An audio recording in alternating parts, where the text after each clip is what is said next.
سیاست کو سمجھنے کا سب سے پہلا قدم ہے ایک سمپل سوال کہ آپ لیفٹ ہو یا رائٹ.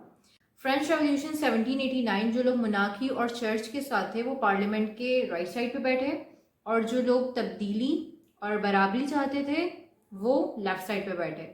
لیفٹ ونگ کہتا ہے کہ سب برابر ہیں، ویلفیئر اسٹیٹ ہو، ہیلتھ اور ایجوکیشن سب کے لیے ہو. رائٹ ونگ کہتا ہے کہ ٹریڈیشن، روایت اور مذہب سب سے پہلے، اور ہائرارکی نیچرل ہے، ہر انسان اپنی محنت سے آگے بڑھے.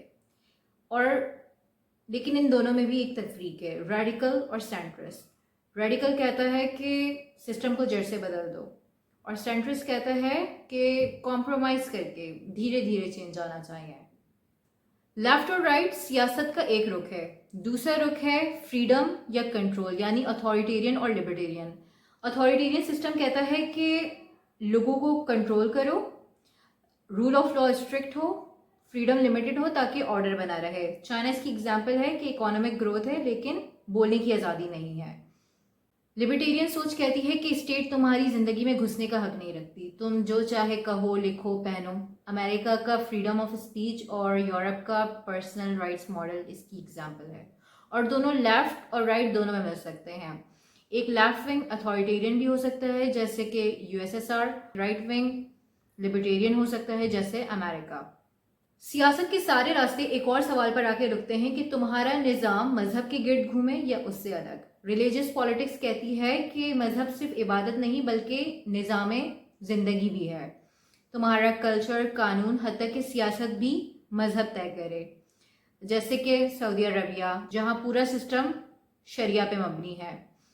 سیکولر پالیٹکس کہتی ہے کہ مذہب تمہارا پرسنل معاملہ ہے، اسٹیٹ کا کام ہے کہ تمہارے حقوق کی حفاظت کرے، نہ کہ تمہارے عقیدے طے کرے. جیسے ترکی کے فاؤنڈنگ فادرز نے کہا تھا کہ اسٹیٹ اور ریلیجن کو الگ کرو. ناؤ اباؤٹ پاکستان کی سیاست کا مسئلہ یہ ہے کہ ہم نے لیفٹ، رائٹ اور ان تمام ڈائمینشنز کو سمجھنے کے بجائے انہیں لیبلز اور سلوگنز بنا دیا ہے. اس ملک میں کبھی ریلیجن کے نام پہ عوام کو موبلائز کیا گیا، تو کہیں روٹی کپڑا مکان کا نعرہ اٹھا، تو کبھی حقوق اور آزادی کے لیے پروٹیسٹ اٹھتے ہیں. نظام ہمیشہ وہیں کا وہی رہتا ہے، اوپر سے کنٹرول اور نیچے سے کنفیوژن. نہ ہم نے ویلفیئر اسٹیٹ کا اصل ماڈل بنایا، نہ ہم نے آزادی کا واقعی احترام کیا، اور نہ ہی ہم نے ریلیجن کو انصاف کے لیے بنیاد بنایا. جس دور میں جو نیریٹو کنوینئنٹ لگا اسے ہم نے قومی نیریٹو بنا دیا. رزلٹ عوام کو نہیں معلوم کہ وہ کس ڈائمنشن میں سوچتی ہے، وہ کیسا فریم ورک چاہتی ہے. تو اس بے شناخت سیاست کا فائدہ ہمیشہ رولنگ ایلیٹ اٹھاتی ہے اور عوام ہمیشہ بھیڑ کا حصہ بن جاتی ہے. اصل سوال یہ ہے کہ تم اپنی زندگی میں کتنا کنٹرول چاہتے ہو اور تم کتنی آزادی برداشت کر سکتے ہو.